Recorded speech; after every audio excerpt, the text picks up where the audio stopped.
Ada pas mau masuk bait keberapa, keduanya kalau nggak salah mau nyanyi sempet di harusnya kan.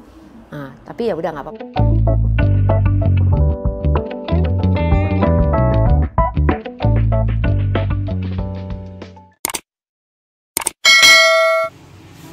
Tante, lanjutin cerita kemarin dong.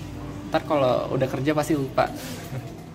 Lanjutin cerita yang kemarin. Yang mana nih? Yang episode mana nih? Mau cerita nyanyi itu loh. Oh, cerita nyanyi. Yang tante awalnya nyanyi dulu baru main film ya. Oke, jadi gini nak. Waktu itu kalau nggak salah tante masih tahun 80 ya. 80 sampai 83 itu tante aktif di dunia nyanyi ya. Awalnya dari komplek lah, ikut paduan suara gitu. Terus akhirnya latihan.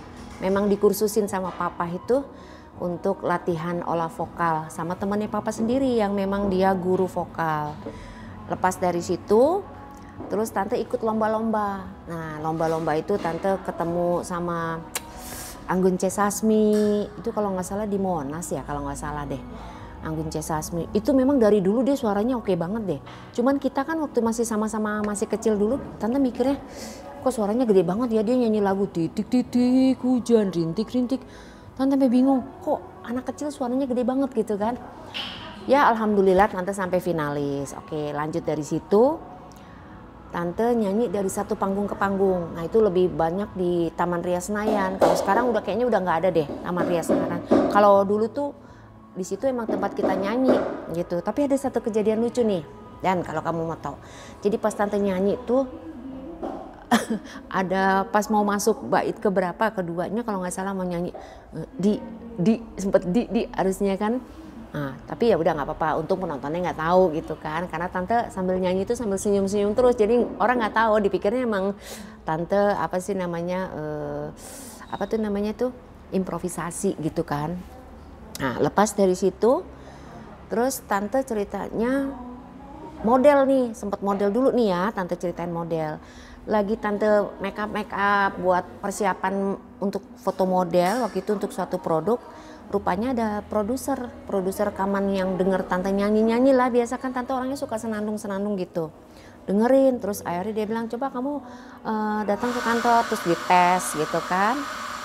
Dites, tante nyanyi, terus akhirnya waktu itu lagi booming tuh lagunya tuh, yaitu Madu dan Racun. Nah, Madu dan Racun tante dengerin, terus akhirnya tante langsung rekaman lagu Madu dan Racun tuh kalau nggak salah tahun 85 ke 86 deh, 85 kayaknya, 85 tuh rekaman. Itu satu album penuh tuh tante ya, Madu dan Racun. Lepas itu tahun berikutnya tante nyanyi satu album lagi, album yang kedua itu judulnya Suara-Suara Cinta dan Mutiara Cinta. Nah itu set A, set B, kalau dulu kan namanya kaset ya, kalau sekarang mungkin udah nggak ada ya kaset ya, adanya CD, flash disk yang kayak gitu-gitu deh.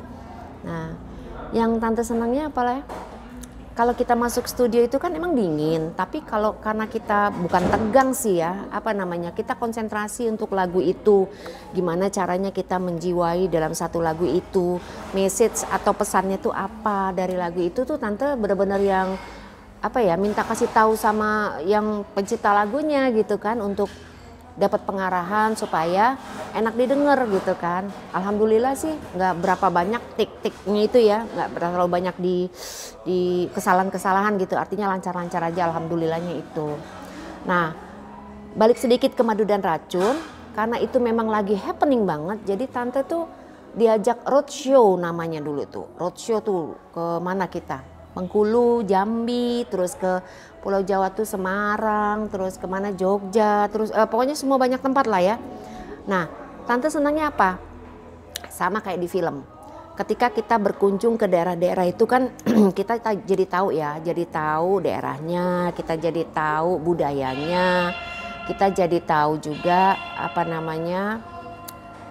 makanannya. Kan tante ceritanya paling hobi makan, jadi tante yang dicari tahu tuh adalah yang pertama itu adalah makannya dulu.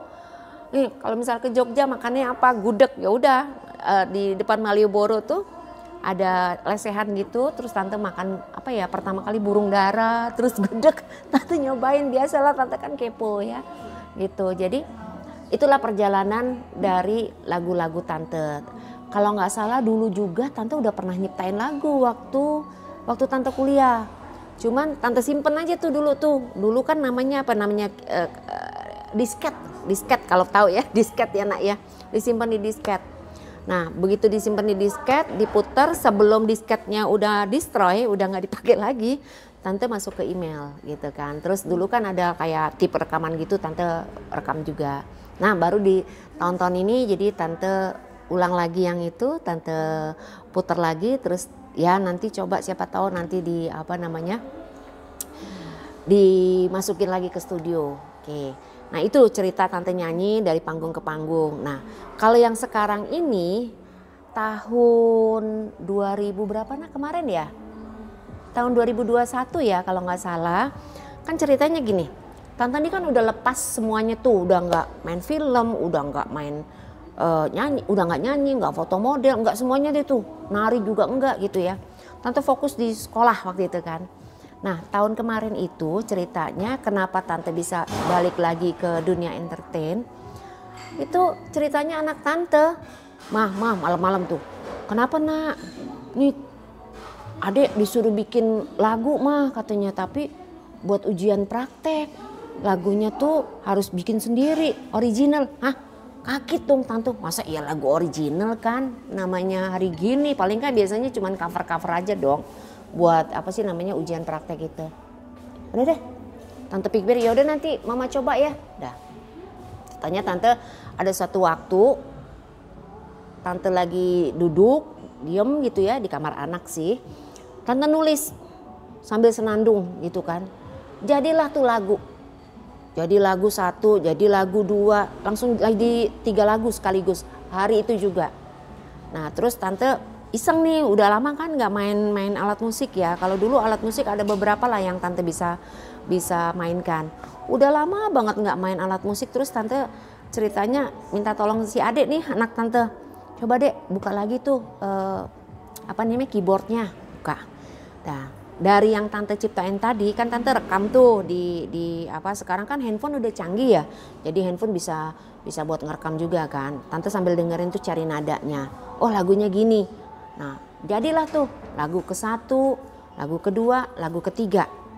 Nah dari lagu yang ke-1 ceritanya lagi nih, iseng lagi, karena nggak jadi, ternyata nggak jadi dipakai buat uprak. Kata gurunya ya udah nggak usah lagu original deh, lagu ini aja apa cover. Dongkol juga sih sebenarnya karena udah nyiptain lagu kan. Tapi namanya tante ini kan orangnya suka iseng. Ya udah deh iseng, coba kita bikin lagunya, kita bikin aransemen musiknya. Bikinlah tuh aransemen musiknya, terus bikinlah akhirnya masuk ke studio rekaman. Yang nyanyi kebetulan ada satu anak ya, tante teman anak lah ya, kenal juga gitu. Nah